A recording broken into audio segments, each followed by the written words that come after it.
So this is, we'll begin with Ibn Hazm. And he's exactly from the period that we have been talking about. And he was one of the greatest of the poets.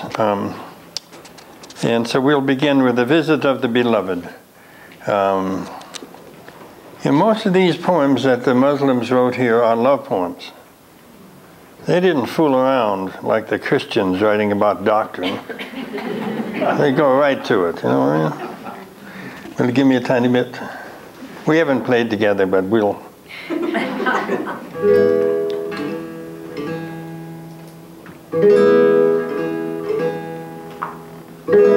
When you came to me, it was a little before the Christians rang their bells, when the half moon was climbing up the sky. And the moon was like the raised eyebrow of an old man, each hair of it white, or like the delicate arch of your white foot. The dawn had still not risen,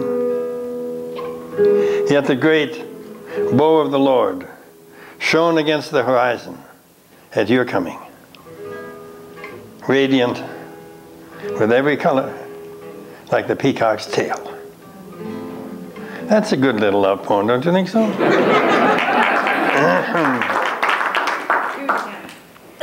When you came to me, give me a little more. When you came to me, it was a little before the Christians rang their bells. That's interesting. Christians were around ringing their damn bells. When the half moon was climbing up the sky, it was like the raised eyebrow. The moon was like the raised eyebrow of an old man, each hair of it white, or like the delicate arch of your white foot. The dawn had still not risen, yet the great bow of the Lord shone against the horizon at your coming, radiant with every color,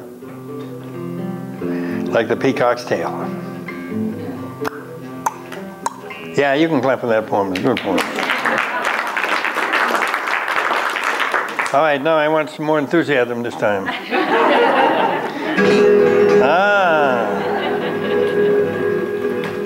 Called Separation from Death by Ibn Hazm. She was pure and white, resembling the moon, resembling the sun as it rises. All other women were merely stars. Love for her has made my heart fly off its permanent branch. And after stopping a while, is still hovering in the air.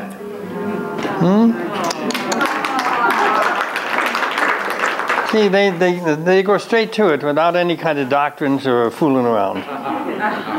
She was pure and white, resembling the sun as it rises. All other women were merely stars. That's not so bad to be a star. Sorry. Love for her has made my heart fly off its permanent branch. And after stopping a while, it is still hovering in the air. See why they love this guy? Ibn Hazm. I'll just do this one. I haven't read this before. A little bit. Give me just a little bit to get our feelings going. Love, may God honor you. Love is a serious illness, one whose treatment must be in proportion to the affliction. It's a delicious disease, a welcome malady. Those who are free of it want not to be immune, and those who are stricken want not to be cured. Next one. I've a sickness that doctors can't cure, inexorably pulling me into the well of my destruction.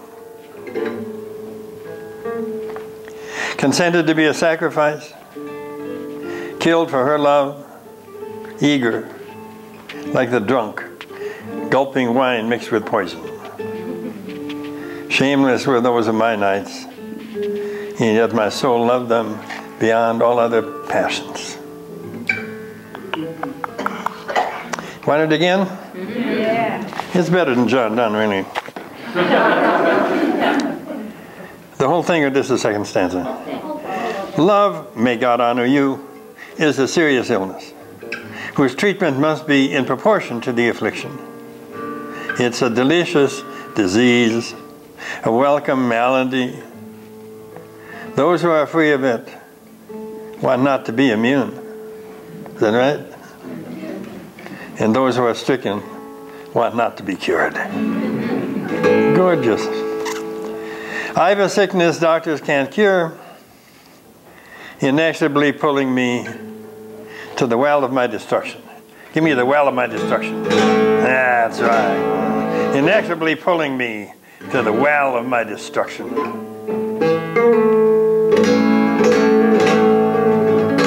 To the well of my destruction.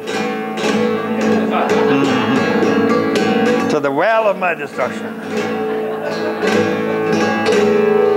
Consented to be a sacrifice, killed for her love, eager, like the drunk, gulping wine mixed with poison. Yeah, wine mixed with poison. Shameless were those nights of mine, yet my soul loved them beyond all other passions. So that is Ibn Hazm. And he wrote a very famous book called The Neck-Wing of the Dove. And it was a huge instruction in lovemaking, and all of the examples were his. And so it was a sort of a little model for love affairs. And you could always take it and find one page that would fit that night perfectly. That's no doubt why he became so famous. Ibn Hazm. Well, we'll maybe have one more. Here's a little poem of his. The meeting that has to be secret reaches an intensity that the open meeting cannot reach. It's a delight that is mixed with danger, like walking on a road over moving sandhills. Give it to us. The meeting that has to be secret, you know, with someone else's wife, reaches an intensity that the open meeting cannot reach. It is a delight that is mixed with danger, like walking on a road over moving sandhills. And I don't know what that is, but apparently the sandhills would shift, you know, in the wind. And by the time you got back in the morning, oh, the hell am I?